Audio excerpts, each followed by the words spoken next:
Hornet, the Princess of Hallownest, the gendered child raised by 3 queens. But what if that was not the case anymore? In this version of Hallownest's story, Hornet was born as usual to Hera, but the Dreamers had to go into their slumber earlier than expected. That led to Hornet being taken in by the Pale King and White Lady. The 2 higher beings tried to take care of Hornet as well as they could, teaching her how to be a true princess. Though, for as royal as she became, 2 things were ingrained into her. One were the manners and will to help others that the White Lady would talk about, while the other was her father's obsession with saws. No one really knew why he was so obsessed with them, but no one dared to question it either. Unfortunately, the story still goes as usual, where the Radiance takes over the kingdom and the White Palace goes into hiding. Hornet didn't go with the king as she wanted to protect the kingdom, hoping a vessel worthy of taking over would appear.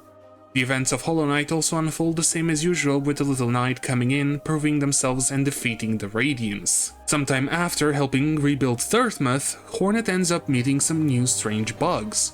Said bugs told her that they were a delegation from Varloom there to establish the trading route. Since Hornet was the only one left of the royal family, she took over the discussions, but unfortunately it was all an elaborate plot to get her alone and kidnap her. Thus, Hornet found herself in the grasp of the Citadel, being taken to Farloom for unknown reasons. Not long before getting to the Citadel, a small butterfly lands on the cage and allows Hornet to escape.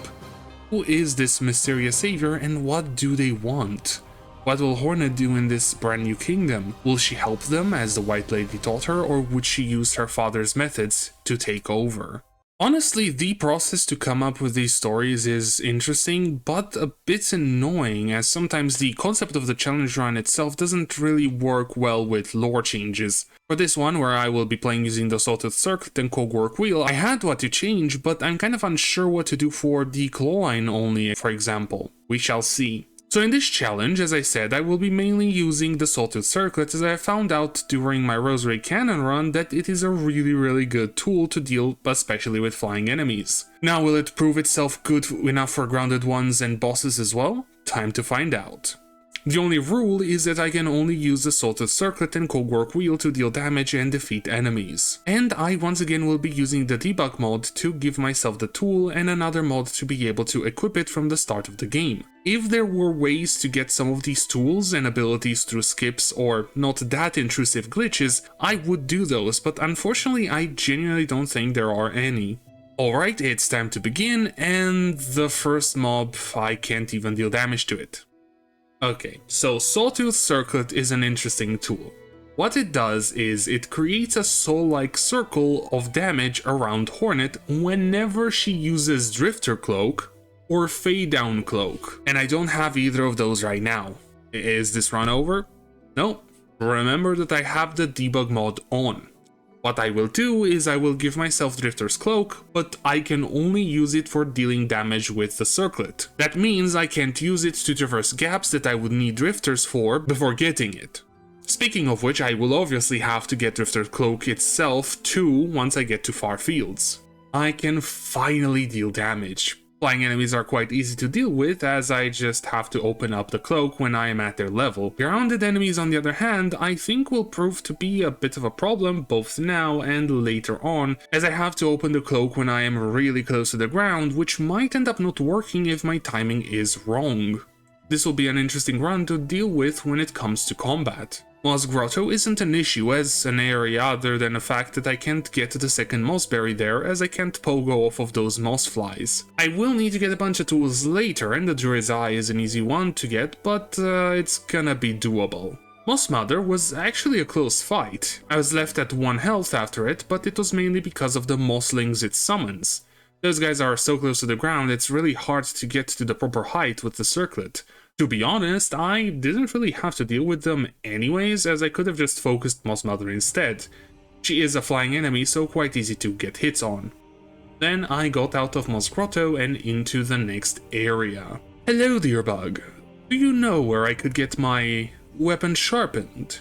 Oh, but what kind of weapon? I can't offer those services, but I might show you the right way. A saw blade?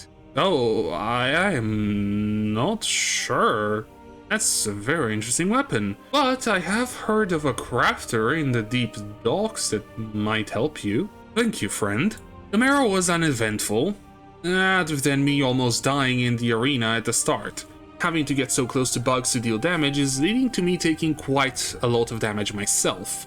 Honestly, here at the beginning I didn't really know the proper range at which to be, and I also didn't have the dash to allow me to get out of danger quick enough. Either way, there will be some bosses later where these are important. The Bell Beast fight itself was actually not that bad. I thought I would get stuck here for a while, as I believed that the boss hitbox was way smaller and closer to the ground. In reality, it extends a bit above the boss itself and allows me to get some good damage during each move that the Bell Beast does, hitting it before and after the ground dash move, and getting 2 hits in whenever I did the jump attack. Here is also where I learned how good the range of the circlet is, as I could hit the boss when it came up from the ground to throw those 2 bells to the sides. Deep docks were interesting. Everything up to the room with 5th step was normal, but that room now had ends inside of it. So normally when you come into the room, there is only 1 bell head at the end of the room before the lever. In my case, there were also a bunch of ants there, and I think I know why. It was because when I came in here, I did so having the Drifter's Cloak unlocked. I know for sure the ants are supposed to be there after some point in the story, but I didn't know the exact point before doing this run. That and the flying bellheads being annoying once again were quite a surprise, but at least it wasn't as bad as another run of mine. With that arena being done, I can now visit Forge Daughter and get the first tool damage upgrade. A new customer, I presume. Do you need something made or something repaired? Actually, I need my weapon sharpened. Do you think you might be able to sharpen this? I have never seen such a weapon before. Though it's beautiful craftsmanship. They're different from what I do, but I think the concept should still be the same as sharpening it. Oh, I thank you so much for taking care of my weapon. And now it's time for Lace, who doesn't seem to be the same as the one we all know. Maybe there's a bit more different to this story than just Hornet's origin. Welcome to Farloom, Daughter of Hallownest. It's time to see if those stories are actually true. Stories? Are you involved with those 2 who kidnapped me? Yes, I did send them. I needed to see you with my own eyes. To see if you are worthy enough. Worthy of what? Face me and defeat me in combat and I might let you know. The fight itself was quite short, as I just got the tool upgrade and Lace herself seems to not have that much health. Phase 1 was just to dodge and then get a hit in. In Phase 2 I could get more hits in, especially whenever she would do the ground pound attack. I don't really have much to say about this fight, as it was easy and that's about it. In Farfields, I first went to get the weighted bell, as it is quite a good tool with the increase in invisibility frames. I also met up with Sharma. What lovely singing, little one. Thank you, miss, it is what I do, for song will help me ascend the path. Oh, that is what it's for. To me, it reminds me of the days spent in the palace. Oh, you seem sad now. Should I sing something a bit happier? That would be lovely. Thank you. As for getting to the seamstress to officially get the Drifter's Cloak, I seem to not be able to do that, as the platforms usually used to get to that area are no longer present. Okay, what happened here? Well, it seems the trigger for the 4th chorus boss fight happens when the player owns the Drifter's Cloak, rather than something like the Quill quest being done. Now, that is quite interesting, as it creates this situation where I can't get into that part of the map. I know I could just skip it, since it's just getting a couple spines and talking to an NPC, but I refuse. I want to go through what a normal player would, but just have the added abilities or weapons that are in theme with the challenge run I'm doing. So what I will do is I will save quit to get out of there, and so that the room reloads, and then I will remove Drifter's Cloak from Hornet until I have sat down at the seamstress bench. After that, I can give it to myself again so I can deal damage to the Hokers to gather the spines. The one problem I had is that since the circlet deals 2 instances of damage whenever it hits something, I was actually killing the Hokers in 2 hits, so I would get less spines. The fight with 4th chorus was a bit challenging, as I couldn't deal damage at my own pace. The normal jump that Hornet does not go high enough for the circlet activation to deal damage to the head of the boss. Thus, I actually had to wait around until 4th chorus did either of its attacks so I could damage the head whenever it would get low enough. The attacks it has would lower the head of the boss, but I also had to time it properly, as if I didn't, then I would lose the damage window, and possibly even get hit myself. Not a bad fight, and it was a bit more interesting, as I had to focus on dodging and timing my attacks, rather than just going at it, damaging the head. Before I continue with this run though, let me tell you about today's sponsor, me. Yeah, I am sponsoring myself with my own money as the channel is not big enough to get proper sponsors, you know? Well, I think you guys might be able to help with that. How? Well, you can go ahead and like the video, comment for engagement, and subscribe for more content. All of these help a lot. I will also be trying to get challenge runs like this every week or two, so why not stick around for more? Having Drifter's Cloak proper means I can finally go into Greymoor and then take a right. Psych, I'm going left this time. No need to do the Crow Arena as I will be taking the Phantom route today. Well, I will go back there later, but not for the bell. So yeah, going left to get to halfway home without doing the cross first is a bit weird, as I have done that in all of the runs I did, both for this channel and for the attempts at Steel Soul I did in my own free time. I entered halfway home and got the new quest for later. Ooh my, what interesting weapon! You mean my saw? Yes, it is quite useful when dealing with the controlled bugs. While it is good, how well does it do when hunting? I never thought of that. It is quite destructive, but I guess that properly controlling it would lead to successful hunts too. For Morwing, I am not sure I even need to say anything. It was all about positioning myself as close as I could to the boss without being in the damage range and hitting them with the saw. It really wasn't much different than the normal fight. The next boss though, oh boy. Shellwood as an area was a bit challenging as new mobs lead to new ways for me to take damage and new attacks I have to adapt to, as in where I need to stand and which way I need to dodge. I went through and unlocked the elevator and then arrived at Sister Splinter's arena. This was what I thought would be the first major roadblock, and not because of what actually happened. Sister Splinter is a boss that comes down from the ceiling. That means she will always be above me in a similar manner to the head of the fourth chorus. I think you see where I'm going with this. I believed that Sister Splinter might be too high in the air for me to deal any damage to her, and unlike the chorus, she doesn't come down unless you stagger her. Thankfully, that was not the case. The circuit can actually hit the bottom part of her hitbox. The only problem is I have to be very careful as I can still get hit by either her body or the lingering hitbox of her claw attack.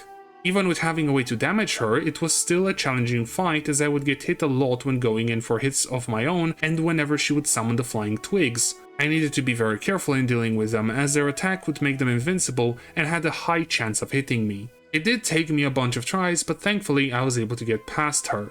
And now, to another boss. After my previous experiences, I went ahead and unlocked the shortcut leading to Widow as I was quite certain I would die a few times here too. And I was really close to doing so. There are quite a lot of opportunities to hit the Widow as she spends a majority of her time sitting still and summoning bells. The issue is that those bells could be thrown straight into you as you are in the air or close to Widow, leading to you getting hit.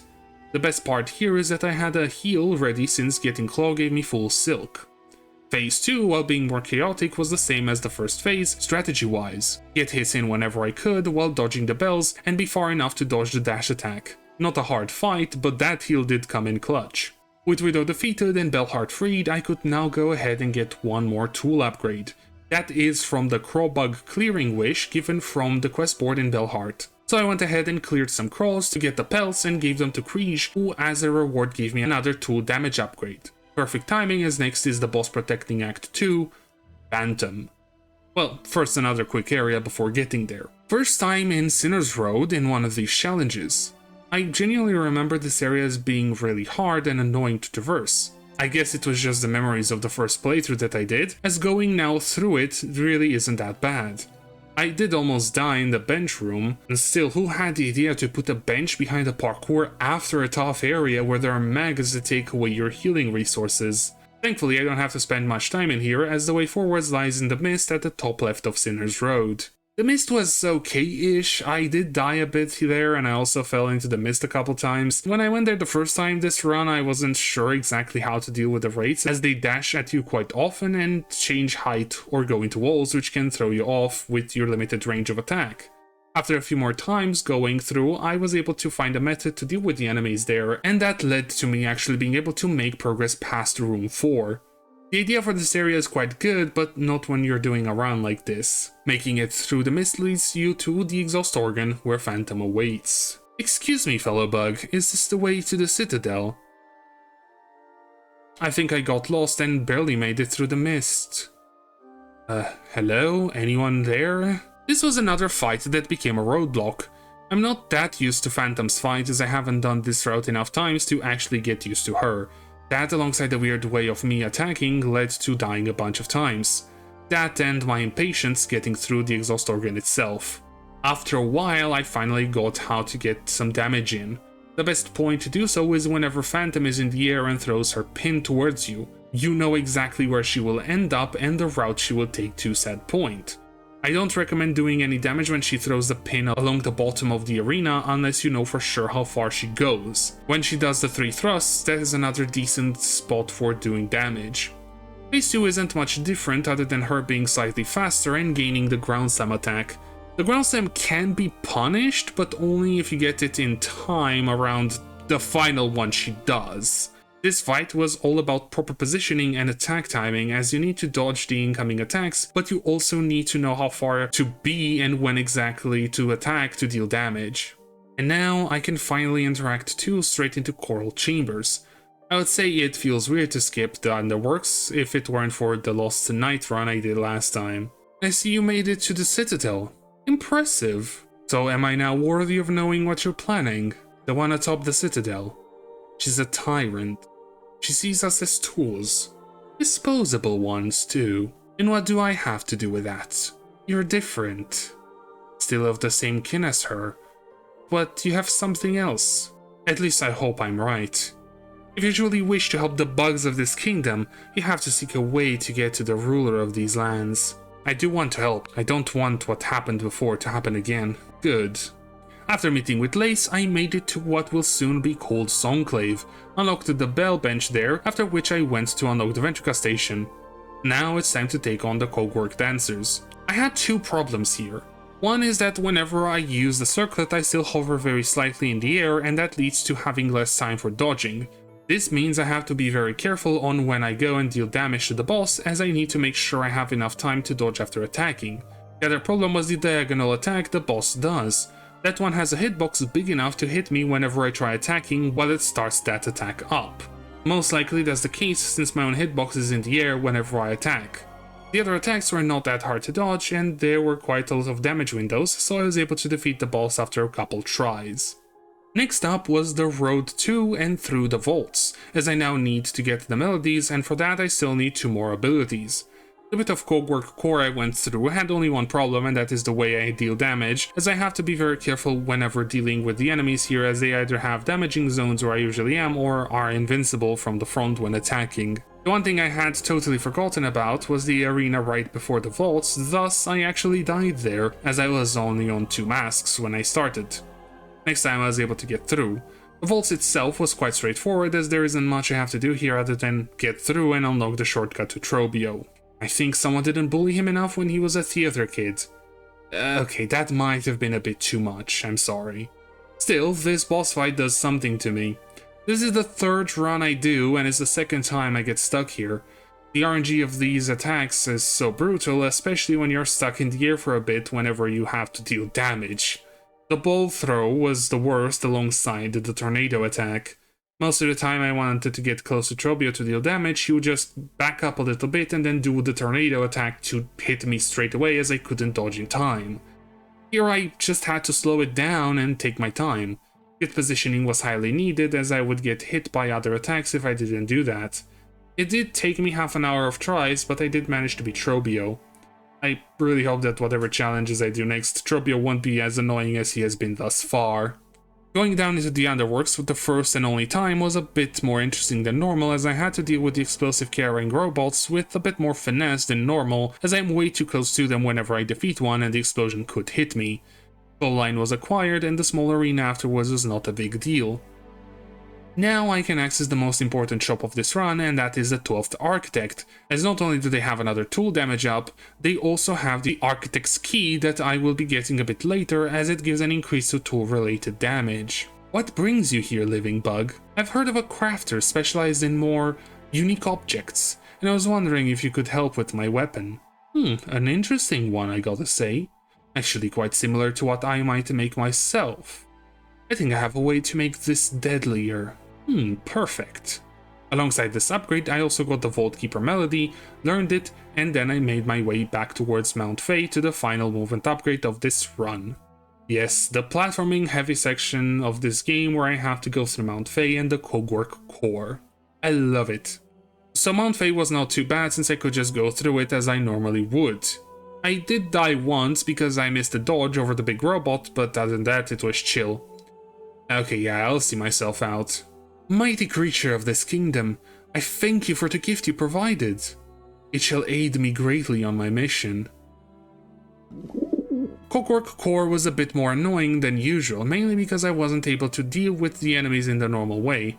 Some, like the robots on the walls that shoot spikes out, were actually immune to damage since I could only deal it from the sides. The other robots were also harder to deal with because of one major change in how I fight, but I'll talk about it in a bit. I did make it to the top of the core with 1 health, got the melody, and then died 2 minutes later. At least I respawned at the top. Now it's time for a first in these challenges. I need to farm rosaries. Yep, I actually don't have that many in my possession as I didn't do the Crawl Lake nor did I do Blasted Steps, 2 areas that would have given me a bunch more rosaries than the quick route I took through Sinner's Road and the Mist. Why do I need the money? Well, right now I can go ahead and get the final tool upgrade I need for max damage dealing potential. Unfortunately, it is sold by Grindel for 700 rosaries, so 10 minutes or so of farming later, I run through the Blasted Steps, and I made it to Grindel and bought the overpriced crafting kit. Time to get the final melody and finish the game, right? Not quite. If you remember, I did talk about the Architect's Key, so now it's time for a quick detour to get a bunch of tools as I need to get 25 in order to buy the key. I went around and got the plasmium file for the overdose, which actually proved really useful, but a polar pouch, even though it looks like the circuit isn't getting any poison applied to it. Then I also got the 3 tool pouches I needed, because without those I don't have enough plasmium to overdose on it. 1 from Mort, 1 from Lodi, and 1 from Noo's Quest.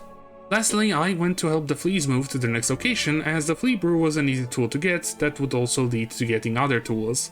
I see you're all sad. What happened? Ah, fellow bug. Our young have ventured in all the corners of the kingdom, and we don't know where or how to find them. If you perchance find any of our fleas, could you send them this way? Of course I will.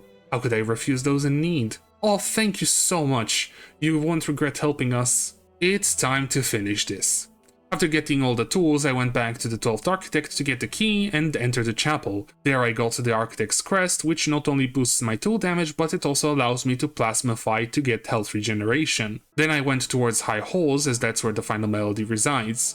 The road there was quite easy, as the circlet made quick work of all the flying enemies in my way, and the platforming was normal. I took down the Claw Maiden's nest, set the bench, died once to get full silk, and I started the plasmification process. All that to get started on the Forum Arena. Now, this was a bit different. All this and the Lace fight. Dealing with flying enemies is easy, as I just have to do the double jump when near them and they will get hit quite often as the area of effect is pretty big. Now, grounded enemies are a different story. All because I now have the double jump. Back when I had only Drifter's Cloak, it was quite easy to get the circlet to unfurl and hit grounded enemies because I could use Drifters whenever I was almost on the ground. With Fade Down Cloak on the other hand, it is both harder to get jumps closer to the ground, and also the shape of the attack is different, so it leads to me missing a lot of the time, especially if the enemy is particularly short. All that just made dealing damage a lot harder. Thankfully the farming arena wasn't as bad, as other than a few pilgrims, the rest were tall enough to not worry about too much. The middle and end mini-bosses were also not too bad to deal with. The middle one was alone, so I could just get damage in whenever I could and then run away, and as for the final round, I just used all the Buzzsaws I had in my inventory and then went in with the circlet whenever I had a window. You made it to the top, I see. Are you here to take her down? Yes, I have seen the suffering of this kingdom's bugs, and I want to help.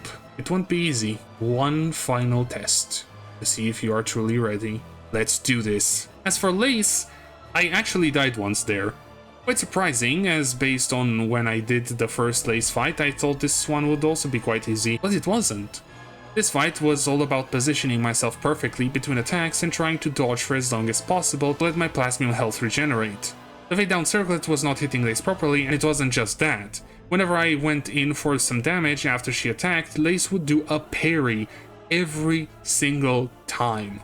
After a while, I understood the assignment and just waited a bit for her to parry and deal damage after that. Quite interesting to see this run I thought would be easy turn into one with the most roadblocks yet. Then again, I can't really call one death in 2 pretty long fights roadblocks, but with me not being used to such long fights, I guess I can pass it as one. So yeah, I spent most of my time dodging and praying I don't get hit when I was in a little range. In the end, I won the endurance fight as I had regenerating health. I really don't want to think how hard this fight would have been without Plasmium. And finally, Grandmother Silk. Unfortunately for me, the Silk Heart segment and the cutscene after it stripped me of the plasmification, and I didn't have enough Plasmium to do it again, as I used most of it when I did the second Triad Lace. I could go get some from Xylotl, but nah, I got this. Okay, I don't got this. I did die once on my first attempt, purely because I was impatient. On the second attempt though, I used whatever Plasmium I had left and went into the fight knowing what I had to do. I had to play it a lot safer than what I would normally do. With the fact that I have to be in the air and use my fade down to deal damage, that would leave me vulnerable to the pins whenever they would come from the sides. That means I had to do some quick damage before an attack, then wait for a bit for the pin's attack to happen, after which I could go in and deal as much damage before I just wait for the next attack. I still got greedy once in a while, because that's just how I am when playing games, but it wasn't the worst fight out there. It was also quite weird how fast all the phases went one after the other as the fight ended really quickly, at least in my opinion. But then again, Circlet does deal a lot of damage. Oh, what happened? I remember defeating the ruler of the citadel, but now I woke up here. Oh, you poor thing. Unfortunately, that's how she managed to rule over us for so long. Whenever she's close to being defeated, she casts a spell onto her opponent, an illusion. So, I saw what I wanted to see there. Yes, close to that. Do you know of a way to get past it? If I did, I would have helped you earlier. I am sorry. Do not worry, kind bug. I shall bide my time. Maybe you or I can find something against that magic. In the meantime, I think I'll try helping the bugs of this kingdom some more. That sounds lovely. These poor bugs need someone like you. And that's the end of the run. I was able to defeat Grandmother Silk and finish Silksong using only the Sawtooth Circlet, while having Drifters Clove from the start, but some workarounds are needed to make these runs interesting and fun. I genuinely didn't expect to have multiple bosses where I would be stuck at. Well, 30 minutes isn't really being stuck, but with how fast some of the tries have been, it did feel like it took longer than that to get through Phantom or Trobio. There is also the change in how Circlet works once you get Fade Down. It is really nice for bigger bosses because you can trigger Circlet twice, once with a double jump and again quickly after that with Drifters. The problem is that after getting Fade Down, there is only one boss that is big enough for you to take advantage of during Act 2, and that is Grandmother Silk. Other than that, it was a fun run to do as I had to play in a way that is again different from what my normal playstyle is. I had to quickly get damage in while making sure I could get away from further attacks from the enemies, as I was a bit vulnerable whenever I used Circlet. The other part that I didn't like was that I once again had to run around to get a bunch of tools so I could get the Architect's Crest. It just makes the video making process so much more annoying as everything feels so random during this period of time. Will Act 3 happen? Of course. I have a bit of a plan where I want to do 2 more challenge runs, one for Silksong and one for Hollow Knight, after which I will start working on the Act 3 part for all 4 Silksong runs I will have done normal ending for. After that, I am not sure. I have a few more ideas cooking for Hollow Knight and Silksong, but some for other games too if you're interested in those. I do want to thank you guys for watching, and I hope to see you all in the next one.